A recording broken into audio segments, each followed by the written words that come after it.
الحمد لله وحده حمدا يوافي نعمه ويكافئ مزيده والصلاة والسلام على من لا نبي بعده. Il y a toute une philosophie de l'absurde qui considère que le monde n'a pas de sens. Le sens du monde est le non-sens. Il n'y a rien à comprendre, il n'y a même rien à chercher. Nous vivons, nous mourrons,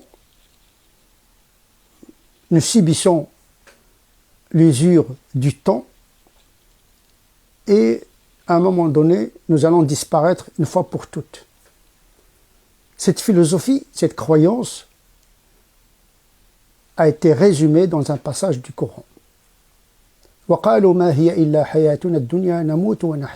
Ils dirent, les adeptes de cette philosophie, de cette croyance,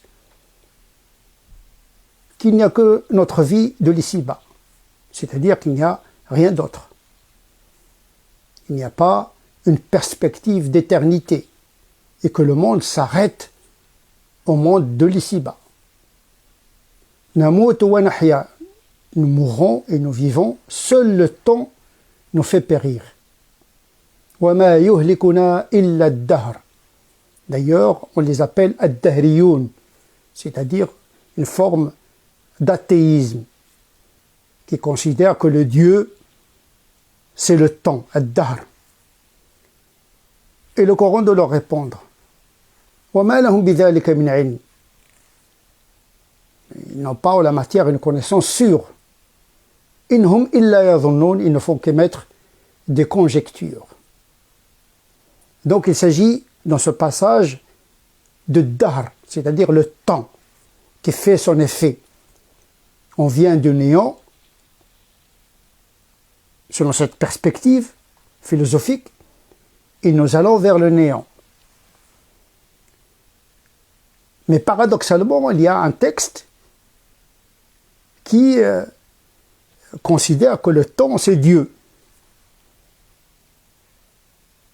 Mais d'une façon allégorique, métaphorique, bien sûr. Le prophète rapporte que Dieu, dans un hadith saint, La tasubbu ad-dahr. N'insultez pas le temps, car le temps c'est Dieu. Il fait alterner la nuit et le jour. Attention, dans ce hadith du prophète, sallallahu alayhi wa sallam, il ne s'agit pas de confondre le temps avec Dieu. Le sens du hadith du prophète, sallallahu alayhi wa sallam, est le suivant. En effet, Dieu, il agit dans le temps, dans le monde, par des médiations. C'est lui qui détient les lois du temps et de l'espace. Il ne s'agit pas d'idolâtrer le temps, mais Dieu agit dans le temps, mais il n'est pas dans le temps. Kulla yawmin huwa fi sha'n. À chaque instant, il est dans une entreprise. À chaque instant, il est en action. Ce n'est pas un Dieu inerte, mais un Dieu existant, agissant. Ce n'est pas le Dieu de Voltaire qui aurait construit une horloge comme un horloger et qui a réglé son horloge une fois pour toutes et puis il s'est retiré du monde. Dieu, selon le Coran, est un Dieu qui intervient à chaque moment de l'existence. Sa création est une œuvre continue, mais n'a pas besoin d'être incarné, d'être dans le monde pour agir sur le monde. Sinon, il subirait les lois du monde qu'il a lui-même créé, comme le veut le dogme de l'incarnation, un Dieu incarné dans un homme, lequel homme lui-même subit les lois biologiques, les lois physiques que Dieu lui-même a créées, ce qui est un peu paradoxal. Il ne s'agit pas non plus d'un Dieu panthéiste, confondu avec la nature, dans lequel les événements se déroulent, c'est-à-dire se déroulent dans son essence.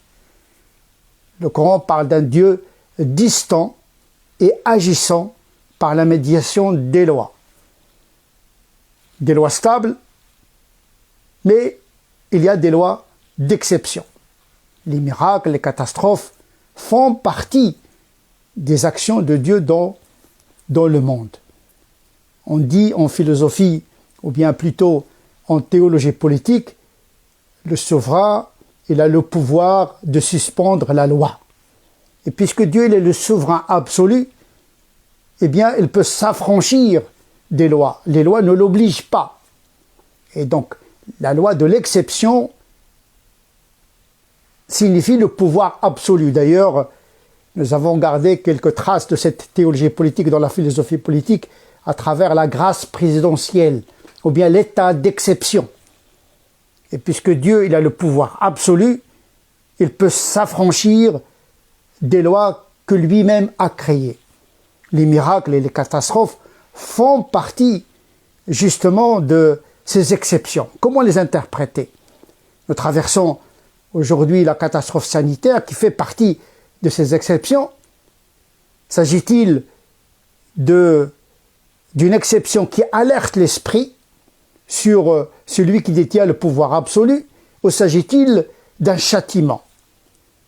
Nous avons tendance plutôt à interpréter l'action de Dieu en la matière dans le sens du signe et de l'alerte de Dieu qu'il propose à la conscience humaine. En effet, considérer aujourd'hui l'épidémie du Covid-19 comme un châtiment serait injuste, serait attribuer une injustice à Dieu, car la première victime de cette épidémie, ce sont les précaires, socialement et biologiquement parlant.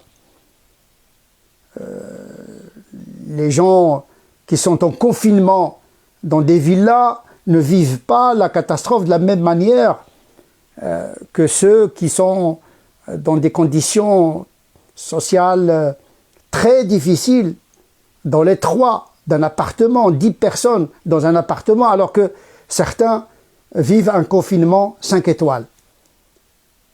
Il y a également la précarité économique. Ce ne sont pas les entreprises multinationales qui vont subir l'impact le plus grave de cette épidémie et cette catastrophe sanitaire. Ce sont les petits entrepreneurs qui vont souffrir de cette situation. Également, la précarité biologique, ce sont les vulnérables génétiquement qui vont subir les effets de cette épidémie. Ceux qui ont des fragilités génétiques, on sait aujourd'hui que le groupe sanguin O est plus protégé, les femmes sont plus protégées que les hommes, etc., etc. Donc, attribuer un châtiment à cette épidémie serait injuste parce que il va frapper les plus vulnérables socialement et biologiquement parlant.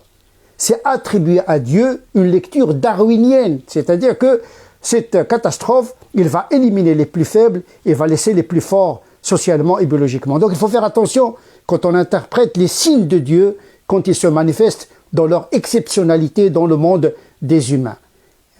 Nous allons continuer bien sûr cette méditation autour des catastrophes et on va parler la prochaine fois des catastrophes au temps des prophètes. Je vous souhaite un bon confinement et qu'Allah protège toute l'humanité, la France, les musulmans et le reste de toute l'humanité de cette épidémie. وأقول قولي هذا وأستغفر الله لي ولكم سبحان ربك رب العزة عما يصفون وسلام على المرسلين والحمد لله رب